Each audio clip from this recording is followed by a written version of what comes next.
नमस्कार, स्वागत है आपका रतनगढ़ टाइम्स न्यूज में। मैं हूं राशि। आइए खबरों की ओर बढ़ेंगे। बड़ी खबर, जहां पर मंत्री विश्वास सारंग का बयान सामने आया है। 18+ वैक्सीनेशन के लिए केंद्र सरकार ने जो फैसला लिया है वो स्वागत योग्य है। उन्होंने कहा कि देखने में आ रहा था कि जो लोग वैक्सीनेशन के लिए स्लॉट बुक करा रहे थे उतने लोग वैक्सीन लगवाने पहुंच नहीं रहे थे, लेकिन अब ऑन दी स्पॉट रजिस्ट्रेशन से वैक्सीन बर्बाद होने से बचेगी और जो लोग स्पॉट पर पहुंचे हैं उन्हें वैक्सीन के दायरे में वो आ जाएंगे। कांग्रेस किस बात पर एफआईआर की बात कर रही है? आप तो लगातार देश को बदनाम कर रहे हैं। कमलनाथ जी ने जो हरकत की उससे निश्चित तौर पर देश और प्रदेश में देश का मान घटा है। कमलनाथ जी के हाथ सिख दंगों में खून से सने हैं। महिला उत्पीड़न करने वालों को संरक्षण देने कांग्रेस की परिपाटी है।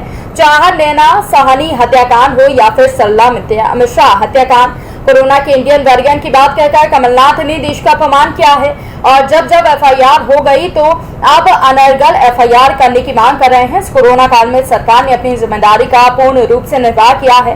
कांग्रेस को चाहिए कि वो सकारात्मक विपक्ष की भूमिका का निर्वहन करे।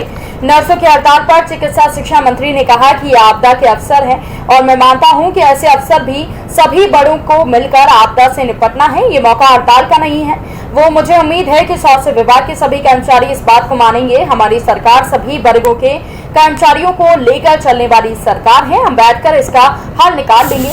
ब्लैक फंगस की समस्याओं को लेकर चिकित्सा शिक्षा मंत्री ने माना कि प्रदेश में अभी ब्लैक फंगस के इंजेक्शन में कमी है, लेकिन सरकार लगातार इसकी कमी को पूरा करने का प्रयास कर रही है। चिकित्सा शिक्षा मंत्री ने कहा कि हम ब्लैक फंगस के मरीजों पर लगातार नजर रख रहे हैं। इसको लेकर दवाइयां, इंजेक्शन और तमाम दूसरी सुविधाओं के लिए प्रयास किए जा रहे हैं। ब्लैक फंगस की समस्या को देखते हुए स्मार्ट सिटी भोपाल में निरामय ऐप तैयार किया गया है, जिससे मरीजों को तुरंत इलाज मिल सके, हॉस्पिटल में बेड की पर्याप्तता पता चल सके। लगातार मध्य प्रदेश में कोरोना की स्थिति ठीक हो रही है। जैसा हम बताते हैं, पॉजिटिविटी रेट घट रहा है, रिकवरी रेट बढ़ रहा है। जब पॉजिटिविटी रेट घटता है तो संख्या आना कम हो रही है और रिकवरी रेट बढ़ने के कारण हमारे बिस्तरों में अब ऑक्यूपेंसी पर्याप्त है, चाहे वो आईसीयू हो या ऑक्सीजन सपोर्ट बिस्तर हो। ये एक सकारात्मक पहलू है और हमें लगता है कि हम जल्द ही मध्य प्रदेश में कोरोना को और समाप्त करने की स्थिति में पहुंच जाएंगे। ब्लैक फंगस के मरीज, ये केंद्र सरकार ने एक बहुत ही सकारात्मक और जिस निर्णय की जरूरत थी वो निर्णय लिया है। अभी देखा जा रहा है कि बहुत बार जिन 18+ लोगों के वैक्सीनेशन के स्लॉट बुक हो जाते हैं वे भी वैक्सीनेशन के लिए नहीं आ पाते और उसके कारण बहुत बार वैक्सीनेशन स्थल पर उस स्थल की कैपेसिटी है उससे कम हितग्राही आते हैं। पर अब निर्णय लिया गया है कि ऑन स्पॉट भी रजिस्ट्रेशन होगा।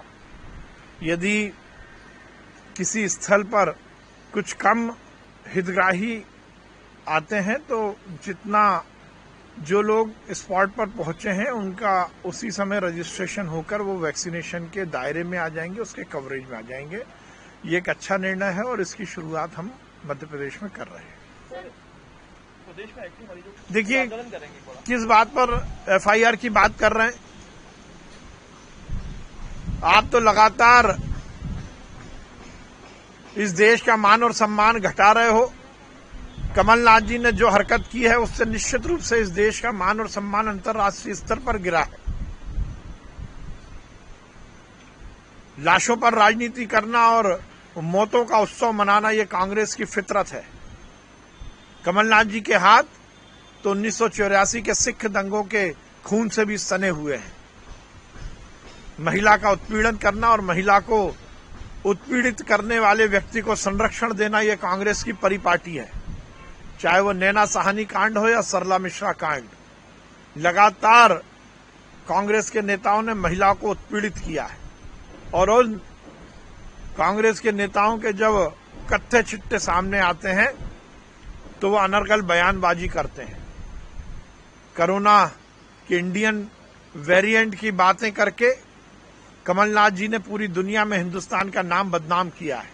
और अब जब एफआईआर दर्ज हो गई, सिंह चौहान जी के खिलाफ एफआईआर दर्ज करने की वो मांग कर रहे हैं। मौतों के आंकड़े न हमने छुपाए हैं, न हमारी ऐसी मंशा है, न हमारे ऐसे निर्देश हैं। इस कोरोना काल में भारतीय जनता पार्टी की सरकार ने मुस्तैदी के साथ जनता के हित का काम किया है। कांग्रेस के नेताओं को चाहिए कि वो सकारात्मक विपक्ष की भूमिका का निर्वहन करे। 2 महीने तो कोरोना काल में वो कहीं दिखे नहीं। आज जब कोरोना समाप्ति की स्थिति में है तो वो इस तरह की राजनीति कर जनता को गुमराह करने की कोशिश कर रहे हैं। सर, कांग्रेस महिला फिलहाल के लिए बुलेटिन में इतना ही। ताजा तरीन खबरों के अपडेट्स के लिए बने रहिए रतनगढ़ टाइम्स न्यूज के साथ। नमस्कार। खबरों में बने रहने के लिए रतनगढ़ टाइम्स न्यूज को सब्सक्राइब करें और बेल आइकन को दबाना बिल्कुल ना भूलें, ताकि हर खबर की अपडेट आपको मिलती रहे। इसके अलावा आप हमारी वेबसाइट ratangartimes.com पर भी विजिट कर सकते हैं, जहां पर आपको मिलेगी हर खबर सही समय पर। इसके साथ ही आप हमारे ऐप रतनगढ़ टाइम्स को भी डाउनलोड कर सकते हैं। प्ले स्टोर पर ये इजीली अवेलेबल आपको हो जाएगा और इस ऐप को डाउनलोड कर आप सही समय पर अपडेट्स पा सकते हैं।